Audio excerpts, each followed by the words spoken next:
آج کا ٹاپک ہمارا ideological factor that shape the constitution of Pakistan, جسے ہم آبجیکٹو ریزولوشن 1949 بھی کہتے ہیں۔ دیکھیں اسٹوڈنٹس، ہم نے آج تک پڑھا کہ جب بھی جو بھی نئی اسٹیٹ بنے وہ اس کے یہ کانسٹیٹیوشن کا ہونا لازمی ہے۔ جیسے پاکستان 1947 میں آزاد ہوا تو پاکستان کو سب سے پہلے ضرورت یہ پیش آئی کہ پاکستان کے ایک کانسٹیٹیوشن ہونا لازمی ہے جس کے اندر وہ تمام اپنے اسٹیٹ کا اسٹرکچر بتائیں گے۔ تو پاکستان بننے کے بعد 1948 میں ایک کمیٹی بنائی گئی جس کا کام یہ تھا کہ سب سے پہلے یہ ڈٹرمن کرے کہ ہمارا جو کانسٹیٹیوشن ہوگا اس کے آبجیکٹیوز کیا ہوں گے، کس بیس پہ ہمارا کانسٹیٹیوشن بنے گا۔ اسی حوالے سے 1949 میں لیاقت علی خان جو ہمارے پہلے پرائم منسٹر تھے، انہوں نے ایک ڈاکومنٹ اپنی کمیٹی کے ذریعے ایک ڈاکومنٹ تیار کیا جس کا کام یہ تھا کہ بھائی اس ڈاکومنٹ کے ذریعے ہم اپنے ملک کے آبجیکٹیوز بتائیں گے کہ یہ آبجیکٹیو کیا ہیں، جو 12 مارچ 1949 کو پاس ہوا۔ اور اس کا کام یہ تھا کہ کانسٹیٹیوشنل فریم ورک دیا اور جس کی بیس صرف اور صرف اسلام اور جمہوریت تھی۔ یعنی وہ اگر یہ کہا جائے کہ ہمارا جو کانسٹیٹیوشنل اسٹرکچر ہوگا جو آبجیکٹو ریزولوشن میں پاس کیا گیا وہ آن دا بیسس آف اسلام اور جمہوریت ہوگا۔ تو اس کے اگر ہم کی پوائنٹ دیکھیں تو کی پوائنٹ اس کے یہ بنیں گے کہ سب سے پہلے اسلامک پرنسپل پہ گورنمنٹ ہوگی، جو ہمارا ملک کا نظام ہوگا وہ اسلام کی بیس پر ہوگا۔ وہ کہتے ہیں Pakistan was established as a separate homeland for Muslim to practise their religious freely. مذہبی آزادی ہوگی، اسلامی آزادی ہوگی، اس کے بعد اسلامک پرنسپل کے ذریعے جو قانون بنیں گے اسلامی پرنسپل کی بیس پہ بنیں گے، جو حکومت ہوگی وہ اسلامک پرنسپل کی بیس پر ہوگی، اور جو سوورینٹی ہے، حاکمیت، اب ہماری آبجیکٹو ریزولوشن یہ کہتی ہے جو ہماری حاکمیت ہے وہ اللہ کی ہی ہے۔ اسی طرح کانسٹیٹیوشن کا آرٹیکل 2 یہی کہتا ہے sovereignty belongs to Allah and the power vested by him to his people، کہ ہمیشہ حاکمیت اور وحدانیت اور حکمرانی صرف اور صرف اللہ کی ہے، لیکن جو پاور اللہ تعالیٰ کی طرف سے ہمیں دی گئی ہے وہ الیکٹڈ جو ریپرزینٹیٹیو ہوں گے، جو عام عوام سے وہ ریپرزینٹ الیکشن کے ذریعے آئیں گے، وہ اللہ کی دی ہوئی اس پاور کو، اللہ کی دی ہوئی اس اتھارٹی کو یوز کرتے ہوئے حکومت چلائیں گے۔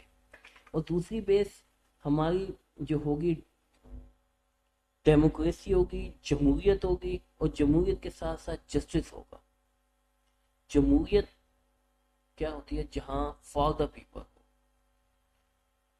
ٹو دا پیپل نہ ہو، فار دا پیپل ہو، عوام کی بھلائی کے لیے جو بھی حکومت کام کرے گی وہ عوام کی بھلائی کے لیے کرے گی، اور اس کا ایک ہی کام ہے جسٹس، انصاف پرووائڈ کرنا، جو ہمارا اسلام بھی کہتا ہے کہ جو کہتا ہے کہ سوشل جسٹس ہونا چاہیے، رول آف لا ہونا چاہیے، لا فار ایوری ون ہونا چاہیے، اور انسانی حقوق کی پاسداری ہونا لازمی ہے۔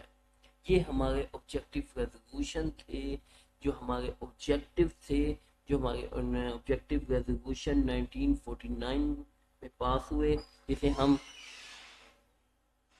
Dear listeners and dear students, اب ہم ٹو نیشن تھیوری کی جو بیس ہے اس کی آبجیکٹیوز ہیں، جو کی پوائنٹس ہیں، اس کو ڈسکس کرنے جا رہے ہیں۔ سب سے پہلے the basic of Pakistan creation ہے، وہ ہے Hindu Muslim are two distinct nation with separate religion, cultures, tradition and philosophies. Dear student, یہ بات ہم اپنے پچھلے لیکچرز میں ڈسکس کر چکے ہیں ٹو نیشن تھیوری کو ان ڈیٹیل میں، کہ ہمارے پاس جو دو قومی نظریہ تھا جس کی بیس پہ پاکستان آزاد ہوا، وہ یہ تھا کہ ہندو اور مسلم دو علیحدہ قومیں ہیں. صرف قومیں نہیں ہیں، ان کی سوچ، ان کے ٹریڈیشنز، ان کے مذہبی رسومات، ان کی فلاسفیز ہی چینج ہیں، تو ہم اکٹھے نہیں رہ سکتے. تو اس کو بھی پارٹ بنایا گیا آئیڈیالوجی آف پاکستان میں. ہمیں جب ہم نے اس کا آبجیکٹیو ریزولوشن بناتے ہوئے، اس کے بعد اسلامک پرووینس کے جیسے ہم نے پہلے ڈسکس کیا کہ پاکستان میں جو امپلیمنٹ کیے جائیں گے Islamic laws and Islamic values کو امپلیمنٹ کیا جائے گا، اور قرآن و سنہ کے بنائے ہوئے اصولوں کے مطابق ہم معاشرے کی تشکیل دیں گے. دوسرا فریڈم آف ریلیجن، جیسے میں نے پہلے بات کی کہ تمام ریلیجن کو اپنے مذہبی رسومات ادا کرنے کی آزادی ہوگی. اس کے بعد پریزرویشن آف مسلم آئیڈینٹی، کہ مسلم آئیڈینٹی کی پریزرو کیا جائے گا، ان کو یہ سیف گارڈ دیا جائے گا کہ وہ اپنے کلچرل ریلیجیس جو آئیڈینٹی ہے اس کو قائم رکھیں، اردو کو پروموٹ کیا جائے، اور اسلامی جو ہمارے رسومات ہیں، اسلامی جو ہمارے روایات ہیں وہ قائم رہیں. اس کے بعد ایکویلٹی اینڈ سوشل جسٹس کی بات کی. وہ کہتے ہیں کہ تمام لوگوں کو برابر کے حقوق ہیں، لا فار ایوری ون، جہاں پر ان کے سٹیزن ہونے، صرف پاکستان کے سٹیزن ہونے کی حیثیت سے ان کو برابر کے حقوق حاصل ہیں، چاہے وہ ان کا مذہب کو جو بھی ہو، قوم جو بھی ہو، نسل جو بھی ہو، اس سے کوئی فرق نہیں پڑتا. ان کو اکنامک ایکویلٹی دی جائے، انصاف دیا جائے، اور ان کو ڈگنیٹی حاصل ہو، جو ایک ویلفیئر اسٹیٹ کی سب سے بڑی ریکوائرمنٹ ہے. اس کے بعد پروٹیکشن آف مائنورٹیز، جو نان مسلم ہیں ان کو پروٹیکشن دی جائے گی، اور ان کے جو مذہبی ریلیجیس پلیسز ہیں، ریلیجیس جو ان کی ایکٹیویٹیز ہیں، ریلیجیس ایونٹس ہیں، اس کے اندر ان کو آزادی ہوگی، وہ کچھ بھی کر سکتے ہیں. اس کے بعد territorial integrity and national unity, Pakistan کی حدود ہیں ان کی حفاظت کی جائے گی، اور جو ہماری قوم کی یونٹی ہے اس کو قائم رکھا جائے گا. اس کے بعد انڈیپینڈنس اینڈ سیلف سفیشینسی، اور ہر کسی کو آزادی حاصل ہے کہ وہ انڈیپینڈنٹ طور پر آزادانہ طور پر کام کرے، اور اپنی جو اکانومی ہے اور سوسائٹی ہے اس کو اپنی مرضی سے چلائے، اپنی مرضی سے قانونی طور پر تمام بزنس کرے، اپنی سوسائٹی کے اندر اپنی ٹریڈیشنز کو چلائے، اپنی ریلیجیس ایکٹیویٹیز کو پورا کرے. یہ تمام آبجیکٹیو تھے جس کی بیس پر ہمارے کانسٹیٹیوشن بنا، اور ہمیں کانسٹیٹیوشن کو سمجھنے کے لیے آبجیکٹیو ریزولوشن کا سمجھنا لازمی ہے. اور اگر اس سے ریلیٹڈ کوئی ایشو ہو آپ مجھ سے پوچھ سکتے ہیں، میں آپ کو جواب انشاءاللہ میں آپ کو آنسر کروں گا انشاءاللہ. اللہ آپ کا حامی و ناصر ہو. جی السلام علیکم اسٹوڈنٹ، جیسے ہم نے پریویس یہ ڈسکس کیا تھا آبجیکٹیو ریزولوشن کے حوالے سے کہ جو ہمارے ملک کے آبجیکٹیو ریزولوشن 1949 میں پاس ہوئے، اس کے اندر ڈیموکریسی اور جسٹس کا ہونا لازمی ہے. اس کے ساتھ ساتھ ہم نے یہ کہا اپنے آبجیکٹیو ریزولوشن میں کہ مائنورٹی کے رائٹس بھی ہوں گے، جیسے کہ ہمارا اسلام بھی مائنورٹی رائٹس کی بات کرتا ہے. وہ کہتا ہے کہ تمام جو مائنورٹی ریلیجنز ہوں گے، جیسے ہندو، سکھ، پارسی، کرسچن، بدھسٹ، جو سے بھی مائنورٹیز ہوں گے ان کو بھی اسی طرح رائٹ ہوں گے جس طرح ایک عام مسلمان کو مذہبی آزادی حاصل ہے. کمپلسیو کنورژن نہیں ہوگی، ان کی جو مذہبی رسومات ہیں ان کو ادا کرنے کی آزادی ہوگی. اس کے علاوہ یہ انشور کیا جائے گا کہ ان کے کلچرل رائٹس پروٹیکٹ ہوں، ان کی ریلیجیس پلیسز پروٹیکٹ ہوں. یہ تمام چیزیں ہم نے اپنے آبجیکٹیو ریزولوشن میں ڈال دی. جیسے کہ ان فیوچر میں جا کر ہم نے اس پہ لیجسلیشن بھی کی. Christian succession act, Christian marriage act, Hindu marriage act, Hindu succession act, Parsi marriage act, Parsi succession act, اور ان کو لیگل رائٹس بھی دیے گئے. جیسے کہ ہم نے دیکھا کہ پارلیمنٹ میں بھی مائنورٹیز کی سیٹ رکھی گئیں ان کی ریپرزنٹیشن کے لیے.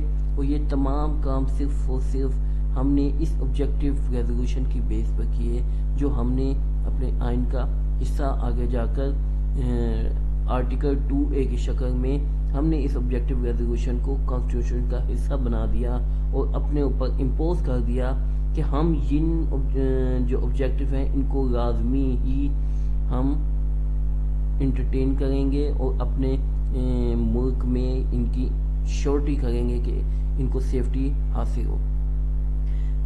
اس کے بعد ہمیں ڈسکریمنیشن سے بچیں گے. یونٹی اور انٹیگریٹی کی بات کی کہ ذات کی بیس پر، ان کی نسل کی بیس پر ان پہ کوئی ڈسکریمنیشن نہیں کی جائے گی، بلکہ ان کو تمام رائٹس ایکول دیے جائیں گے. Law for every one, rights for every one. تمام سٹیزن آف پاکستان کنسیڈر ہوں گے اور اس کے علاوہ ان کو کوئی بھی ڈسکریمنیشن نہیں کی جائے گی. جیسے پہلے پاک و ہند میں ذات پات کا فرق ڈالا جاتا تھا، تو وہ فرق ختم کیا جائے گا اور ان کو کسی قسم کی کوئی ہم وہ نہیں دیں گے، ڈسکریمنیشن نہیں دیں گے.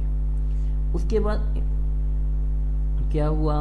آبجیکٹیو ریزولوشن کو 19 جیسے آپ کو میں بتاؤں، پاکستان کے 3 آئین بنے، ایک 1956 میں، ایک 1962 میں، ایک 1973 میں.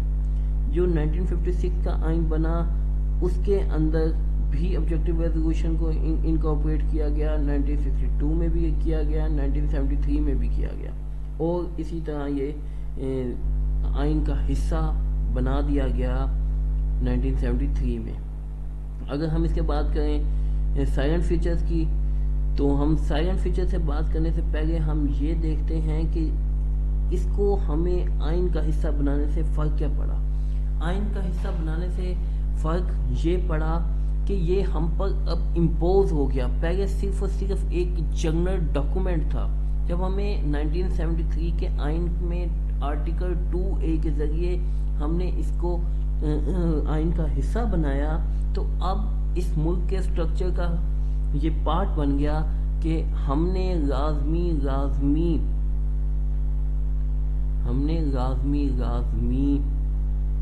اس پر امپلیمنٹ کرنا ہے اور یہ میک شور کرنا ہے کہ جو آبجیکٹیو ریزولوشن ہم نے بنائے وہ پراپر طور پر کام کریں.